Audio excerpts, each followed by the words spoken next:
Welcome, everyone, to our weekly one-on-one with quarterback Carson Wentz, presented by NovaCare Rehabilitation. I'm Eagles insider Dave Spadaro. Carson, how are you? I'm doing fine. Yeah? Doing fine. Obviously disappointed where we're at this point in the season, but excited for another opportunity. We realize it's a long season and not where we wanted to be at the beginning here, but we're excited we get another chance and get this thing going in the right direction. You are a guy who has lost very few football games in your football career. How do you react when it doesn't go your way on a Sunday? Yeah, like I said, it's frustrating. It's frustrating, especially when you play the way you did and you leave a lot of plays out on the field.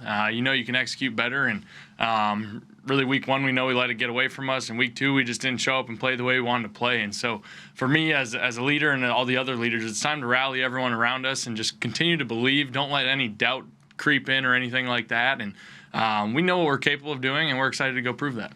I would like to talk about the game plan, and I'm not asking you to give me any secrets, but if you'd like to share it with me right now, that's fine. But we look at the Cincinnati Bengals and we say, okay, last Thursday they allowed 210 yards rushing to the Cleveland Browns. So Eagles run the football.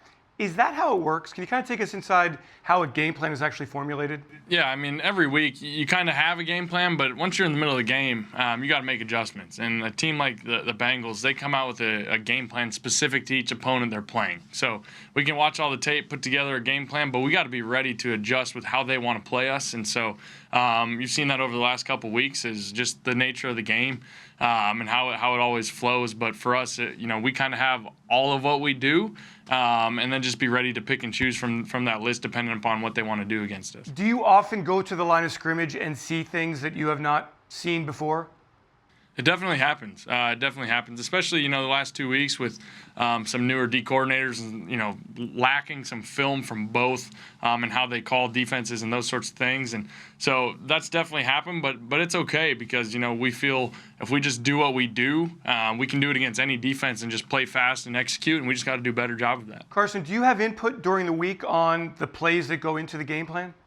Definitely, yeah. It's I think everyone really does. I think that's something Coach does a great job of doing is delegating, so to speak, even with the position coaches and then with us players and hearing everyone's voices.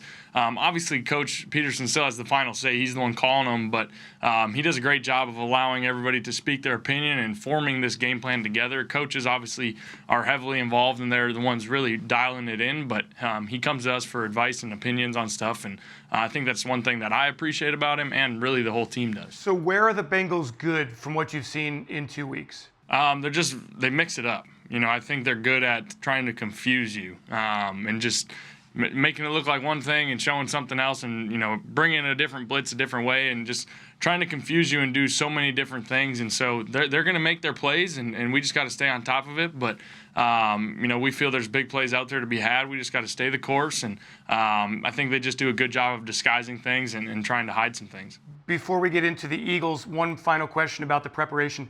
How many hours a week do you spend watching film? Can you quantify that?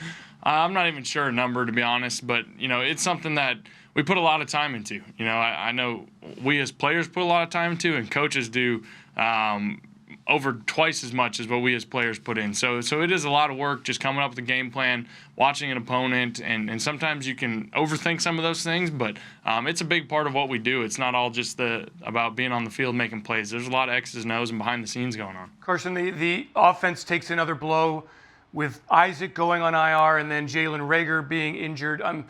As far as wide receivers go, it would appear that maybe John Hightower and JJ have more prominent roles. How do you feel about them and that possibility? Yeah, I'm excited for those guys. It's the old cliche thing. We've always said it's the next man up around here, but I'm excited about both those guys. JJ, down the stretch last year and really kind of coming into his own and liked what I saw this offseason from him. And then John just, continuing to grow with him and develop a relationship with him.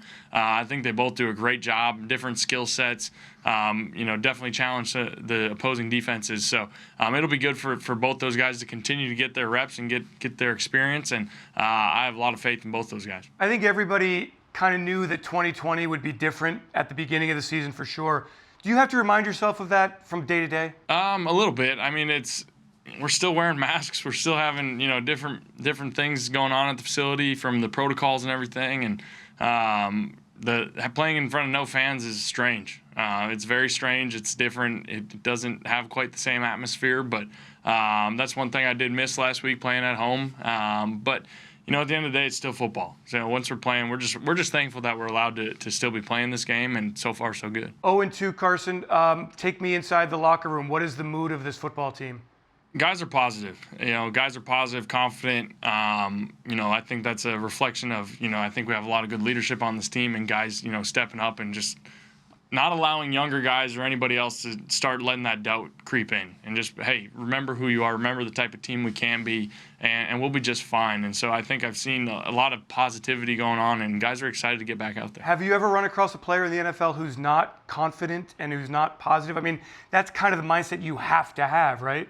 I mean, you definitely have to have it, but I mean, there's definitely things that can creep in, and if you let it. So I think that's definitely a good point. Most guys, you say you need it, but you really have to kind of push each other and encourage each other at times so that doubt doesn't creep in. How good will it feel, Carson, to beat the Cincinnati Bengals on Sunday? It feels like this team just needs to get kind of that proverbial monkey off the back. Yeah, it'll be great. Obviously, we got a lot of work to do. We got, they're a good opponent. They're coming into our house, and so, we're excited to get back out there and show what we can do. Do you have a relationship with Joe Burrow at all? I do not yet. I do not. But, a lot of respect for him and what he did in his college career, what he did last year, and how he's playing so far this year. And so I'm excited to go up against him. Hey, Carson, good luck on Sunday against the Bengals. Thanks for joining me, our weekly one-on-one with quarterback Carson Wentz, presented by NovaCare Rehabilitation. Thanks, Carson. Thanks, Dave.